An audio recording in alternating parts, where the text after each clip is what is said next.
I promised you it'd be real, that's real. This isn't the kind of stuff you get everywhere, but it's the kind of stuff you need to know because it is where life will take you if your choice is drugs and alcohol.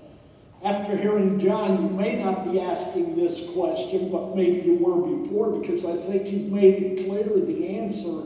Do you think this can happen to you? You better believe it can. Anybody and everybody in here and anybody else we're going to talk to today, it can happen, all right? Do you know what these individuals have in common? You remember, how many of you have ever watched the movie The Wizard of Oz? You remember Dorothy and that goofy little dog, Toto? Yeah, Dorothy from The Wizard of Oz. You know what she has in common with Elvis Presley, Michael Jackson, Whitney Houston, Bruce Lee, the Chuck Norris wannabe, Janis Joplin, Heath Ledger, Prince, the greatest guitarist of all time, Jimi Hendrix, or Chris Farley, Mr. Inspirational Speaker on Saturday Night Live. You know what they all have in common? Overdose death. Way too early. Way too soon. Way too far before their time. I am a retired minister. In the past 7 years, I have done 40 plus funerals for those who died of alcohol, drug-related death, or a suicide that were graduates of this high school. I've done probably a total of 60 or 70. 40 of them are graduates of this school. You think it can't happen to you? Just look around, pick up the newspaper, keep an eye out. Listen to your friends. Next time you're offered something, don't just tell them no. Say, let's go try to get you some help. So you're going to lose a friend? Would you rather lose them like this? Would you rather find them in the woods 10 weeks later, laying atop the ground? I don't think so. In a 2-week period, I did 3 funerals. 2 of the individuals were young men that I coached in West Day football. Not easy stuff. One of the toughest funerals I've ever done was a murder, suicide, and I did both parties.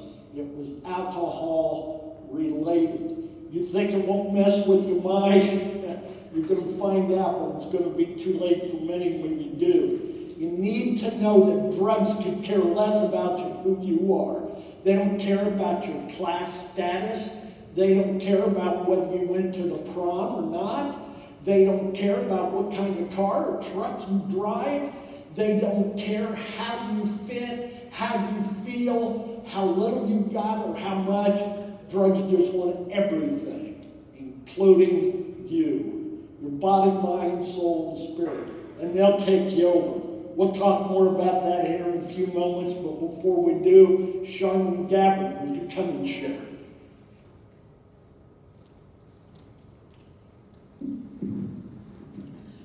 So my name's Charmin. I'm a person in long-term recovery from substance use disorder and mental illness. My story is definitely not like John's. Growing up, I was born to a mom that had a gambling addiction, and my father was an untreated alcoholic. There were 4 of us kids, and my dad was a factory worker, and my mom was a stay-at-home mom. We lived out in the country, about 13 miles out in the country in Fayette County, across the creek. And my earliest childhood memory, I often think that my memories are like photo albums. And as I flip through the pages, it's not pages that I want to share with people, but today I share my story because I know today that what I've experienced, there's many other people that has experienced it too. My first childhood memory come from, I heard my mom screaming. Our house was literally a 4-room shack across a creek. We had no running water. We had an outhouse and a hand pump. And in the summertime, we would take baths in the creek, and in the winter, we just didn't take baths. That's how poor we were. I woke up to my mom, and she was screaming and begging my dad not to kill her. He had my mom up against the wall in the kitchen, and he was just beating her. And that started what was going to be the normal for us for many years to come. My next memory was I was about 6 years old, and I had 3 cousins. They took me out in the woods, and 3 male cousins, and they were older than I was. And they commenced to molest me, all 3 of them, and this went on for some time. And I remember the fear of telling my dad what had happened to me was greater than keeping that secret. Every day in our home, you never knew when my dad would walk through the door and just flip the dinner table, or if a bill collector had called while he was at work, he would just come in, and the beatings that my mom took were just ungodly. So I quickly too learned 3 things: don't talk, don't tell, and don't feel. When my parents would fight, he would leave. After, he would break things. One time he busted a lamp over my mom's head, and he would just get in his truck and leave. And then my mom would go to bed, and us kids would be there to clean up the glass. When I was around 9 years old, my mom started taking my sister and I to the store to shoplift. And again, we were very, very poor. My mouth was full of cavities. I don't even recall having a toothbrush because hygiene wasn't important in our home. My parents weren't educated. They had lots of mental illness that I've later learned. But so around 3rd grade, my mom would take my sister and I to the store to shoplift. And that was the start of my first addiction. And then as time went on, I had an eating disorder. I would intentionally make myself sick. Another experience at 9 years old was my first drink of alcohol. And I remember that drink of alcohol and my feeling inside of my body was so warm. And I think for the first time in my life, I felt safe. And maybe that's what love was supposed to feel like. As time went on, my siblings were all labeled, back then they called them children with learning disabilities. So when I entered junior high,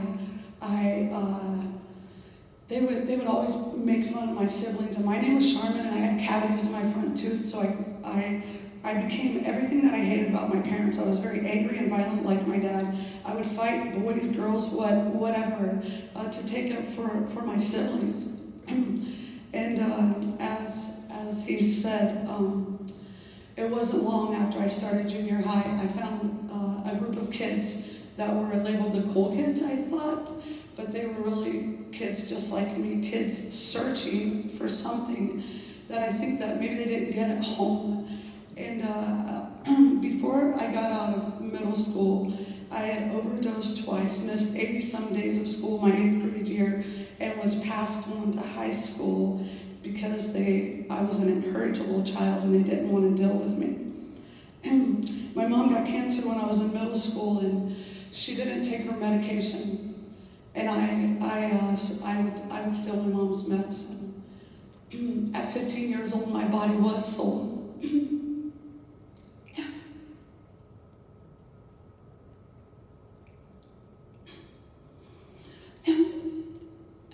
And that's been 30-some years ago. And that shame never has left my head. I've been raped. Everything that I did to escape the pain that I had continued to cause more pain. And I wasn't able to pull myself out of it. And my parents weren't able to help me. They were mad. One time when I overdosed, I was in an intensive care unit, and I remember the ICU nurse coming in there and saying, your parents aren't coming, they're mad. And all I ever wanted was I wanted to be loved. I wanted them to care, but they didn't know how. I don't recall having hopes and dreams as a kid. We were never encouraged to go to school. All my siblings dropped out, and by the time they were in high school, I did go to my senior year, what should have been my senior year, but I didn't have credits. And I overdosed again my senior year, and after I got out of that treatment center, I took off and went to Mississippi, and I knew that I was going to be a different parent than what my parents were. I had my first son 2 weeks before I turned 19, and I was on my way to prison at 20 years old for shoplifting and DUIs. I have served over 13 years of my life in prison, in and out of prison all my life. I would promise my kids that I would stop, I wouldn't do it when I got out, and I would go right back to it. I didn't know how to deal with what was in my head and in my heart. I ended up an IV drug user at 30-some years old, and I started doing drugs with my 19-year-old son the last time I got out of prison. And when I got arrested again, I had a plan to complete suicide. I didn't want to live anymore. I couldn't stop doing drugs. I couldn't change. And people would say to me, if you loved your kids, you would do it. I hated everything about the woman I saw in the mirror.